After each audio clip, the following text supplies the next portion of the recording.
Hello दोस्तों। PGT के सभी एस्पायरेंट का केमिस्ट्री नोशन के यूट्यूब चैनल पर एक बार पुनः स्वागत करता हूं। सभी लोग जान रहे हैं कि जो 2022 में यूपी पीजीटी का फॉर्म फिल किया गया था, आयोग ने उसकी संभावित तिथि 5 और 6 अप्रैल को आई हुई है। ये संभावित तिथि है, इसमें थोड़ा मोड़ा चेंज भी हो सकता है, बट आप फिलहाल के लिए इसी को मानिए और इसके हिसाब से आप पढ़ाई करिए। तो मोटे तौर पे अगर देखा जाए तो आपके पास 4 महीने का टाइम है, 4 मंथ्स का। ठीक है, एक बार आप सारे लोग पूरे सिलेबस को फिर से पढ़ सकते हैं अच्छे से, अगर अभी तक आपने पढ़ाई नहीं की होगी तो। वैसे आपने फॉर्म फिल किया था तो आपने पढ़ाई की होगी बहुत अच्छे से, आपने अपने नोट्स बनाए होंगे, बट फिर भी मेरी सलाह है कि एक बार आप अपने सिलेबस को रिवाइज कर लीजिए और उसमें से जो इम्पोर्टेंट चीज़ें निकले उसका एक शॉर्ट नोट बना लीजिए, ताकि लास्ट मोमेंट पे जब आप रिवीजन करें, ये जो शॉर्ट नोट आप बनाएंगे ये आपकी बहुत हेल्प करे। ठीक है, तो आप ये मान के चलिए कि पहली बात आपको फुल सिलेबस का रिवीजन करना है और यहाँ से आपको अपना शॉर्ट नोट बनाना है। ठीक है, ये 2 काम आप करेंगे और तीसरा काम जब आपका रिवीजन हो जाए और शॉर्ट नोट बन जाए, तब आप यहाँ पे आप अपनी प्रैक्टिस करेंगे।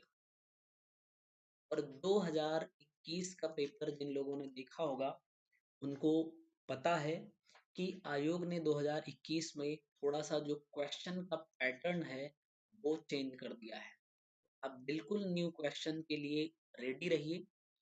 और न्यू क्वेश्चन आपको कैसे मिलेगा? या तो भाई आप खुद से इतनी मेहनत करिए, आपके पास टाइम हो कि आप जो कॉन्सेप्ट पढ़ रहे हैं उस कॉन्सेप्ट पे क्वेश्चन को फ्रेम करिए। ठीक है, फ्रेम करिए और पढ़िए। दूसरा ये हो सकता है कि आप यूट्यूब पे भी जो लोग प्रैक्टिस करवा रहे हैं उनको फॉलो कर सकते हैं, 1 से 2 लोगों को, तो वहां से भी आपको हेल्प मिल जाएगी। तीसरी बात, आप कोई टेस्ट सीरीज भी ज्वाइन कर सकते हैं। तो 3 तरीके हैं जहां से आप वैरायटी ऑफ क्वेश्चंस कर सकते हैं। लेकिन अगर आपका सबसे मेन चीज है कॉन्सेप्ट, अगर आपका कॉन्सेप्ट क्लियर होगा तो क्वेश्चन चाहे जहां से आए वो आप टैकल कर लोगे, सही कर लोगे। मेन चीज है कॉन्सेप्ट। हाँ, ये सही है कि या तो आप कॉन्सेप्ट को बहुत डिटेल में पढ़ लो अच्छे से, या फिर आपने अगर कॉन्सेप्ट को पढ़ा तो उस कॉन्सेप्ट पर बेस्ड क्वेश्चन करिए, तो आपको पता चलेगा कि इस एग्जाम में इस डेप्थ का क्वेश्चन पूछा जाता है। ठीक है, तो उस तरीके से आपको थोड़ा सा पैटर्न समझना पड़ेगा। डरने घबराने की कोई बात नहीं है। न्यू क्वेश्चन जो है वो 2021 के पीजीटी में पूछा गया है, तो आप बिल्कुल बेशक रेडी रहिए कि आपको पुराने पैटर्न पे क्वेश्चन नहीं मिलेंगे, नए क्वेश्चन मिलेंगे। फिर भी क्वेश्चन नए होंगे, कॉन्सेप्ट तो वही रहेगा भाई, कॉन्सेप्ट थोड़ी ना चेंज होगा। तो आप कॉन्सेप्ट पे फोकस करिए और आप बिल्कुल अच्छा करेंगे और रेडी होइए। वैसे भी आयोग की गाइडलाइन है कि जो पेपर होगा वो नए पैटर्न पे होगा। तो नए पैटर्न का मतलब यही हुआ, पुराना जो कुछ भी है क्वेश्चन वहां से डेफिनेटली कुछ ना कुछ तो हेल्प करेंगे। ठीक है, लेकिन आप फोकस करिए कॉन्सेप्ट पे। मैं बार बार यही कह रहा हूँ, कॉन्सेप्ट पे फोकस करिए। और जितनी जगह से आप क्वेश्चन पर्टिकुलर कॉन्सेप्ट पे मिल रहा है उसको भी सॉल्व करने की कोशिश करिए। आपका जो पी वाई क्यू जो है वो भी आपकी हेल्प करेगा, नो डाउट। ठीक है, तो आज हम लोग क्या कर रहे हैं, थंबनेल से आपको पता चल गया होगा कि जो 2021 में पेपर हुआ था, 2021 में हुए पेपर का हम लोग आज सॉल्यूशन करेंगे। ठीक है, मैं आपको कोशिश करूंगा कि एक्सप्लेन करते हुए चलूंगा ठीक से, यानी कंप्लीट एक्सप्लेनेशन रहेगा। तो आज बहुत दिन के बाद हम लोग ये क्लास कर रहे हैं और अब आपकी रेगुलर बेसिस पे क्लासेस रहेंगी। जो लोग नए हैं यूट्यूब पे, प्लीज आप सब्सक्राइब कर लीजिए चैनल को। और चलते हैं पहले क्वेश्चन की तरफ। सो आपका जो यूपी पीजीटी 2021 था उसका पहला क्वेश्चन है, निम्नलिखित में से कौन सा समीकरण वाटर गैस शिफ्ट अभिक्रिया को दर्शाता है? इंग्लिश में एक क्वेश्चन है, the equation that represents the water gas shift reaction is, means water gas shift अभिक्रिया को कौन सा रिएक्शन दर्शाता है।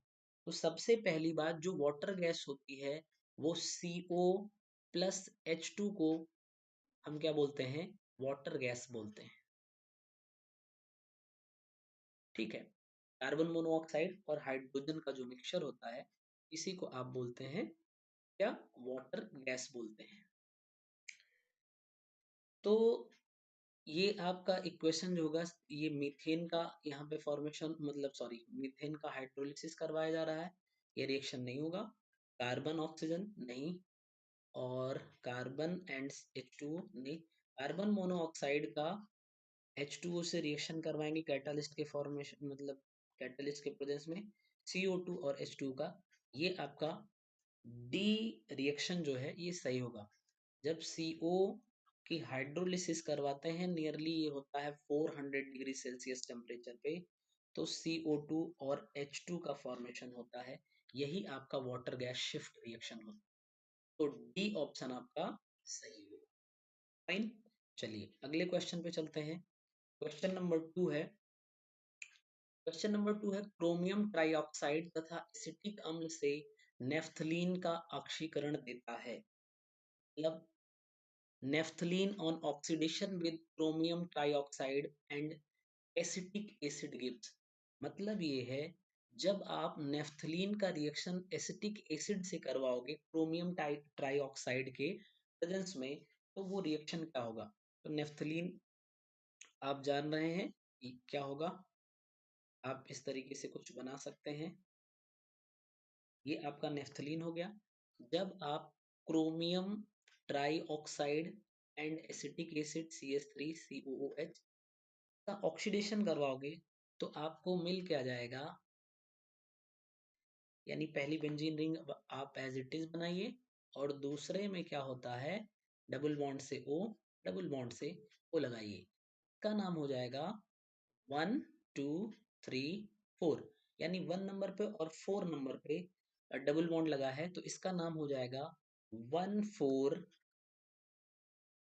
नेफ्थ PH,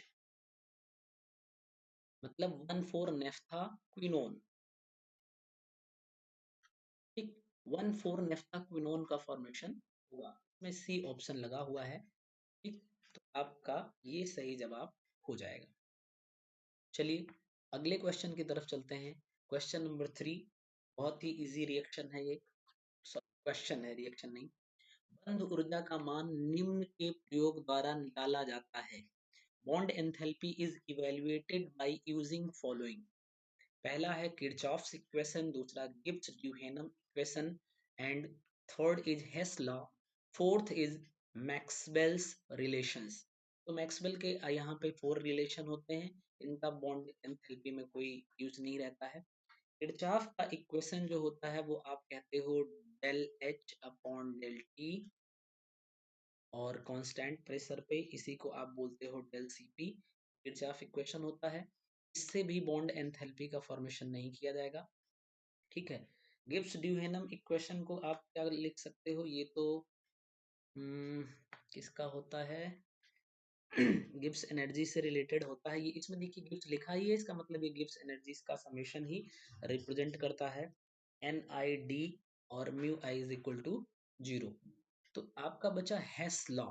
हेस लॉ से ही बॉन्ड एंथैल्पी को इवेल्युएट किया जाता है, से आप बॉन्ड एनर्जी को इवेल्युएट करते हैं और रिजोनेंस एनर्जी को आप इवेल्युएट करते हैं। बहुत सारे यूज हैं जिसमें आप 2 चीज याद रखिए, एक रिजोनेंस एनर्जी को और एक बॉन्ड एनर्जी का इवेल्युएशन हेस के लॉ से किया जाएगा। फाइन, सो आप सी ऑप्शन सही होगा। चलिए क्वेश्चन नंबर 4 है, फजान के नियमों के अनुसार नीचे दिए हुए क्षारीय धातुओं के कुल क्लोराइडों में से सबसे कम गलनांक प्रदर्शित करने वाला होगा। Among the chlorides of alkaline earths given below, the lowest melting point as per Fajans rule will be shown by। तो सबसे पहली कंडीशन आप जानिए, यानी एक चीज तो फजान का रूल है, ये आपके दिमाग में होना चाहिए।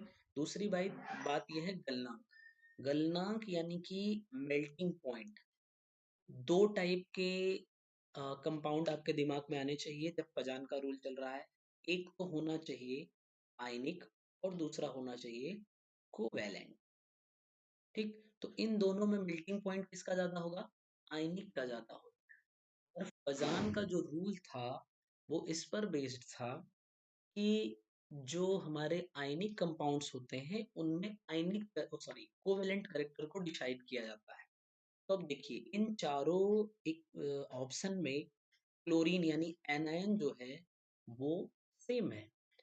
तो जब एनायन सेम हो तो जो कैटायन साइज में सबसे छोटा होगा, क्या, जो कैटायन साइज में सबसे छोटा होगा, इसका मतलब ये हो गया कि उसमें कोवेलेंट कैरेक्टर सबसे ज्यादा होगा। और अगर कोवेलेंट कैरेक्टर ज्यादा होगा इसका मतलब उसका मेल्टिंग पॉइंट सबसे कम हो जाएगा। सो इसमें लोवेस्ट मेल्टिंग पॉइंट पूछा गया था। तो कैल्शियम, मैग्नीशियम, स्ट्रोंशियम और बेरियम की बात करो तो मैग्नीशियम और उसके बाद कैल्शियम, फिर से आपका आ जाएगा स्ट्रोंशियम, देन बेरियम। ये साइज का ऑर्डर हो जाएगा, मतलब कि Mg2+ का जो होगा यहाँ पे Mg2+ है तो इसकी साइज सबसे छोटी हो जाएगी।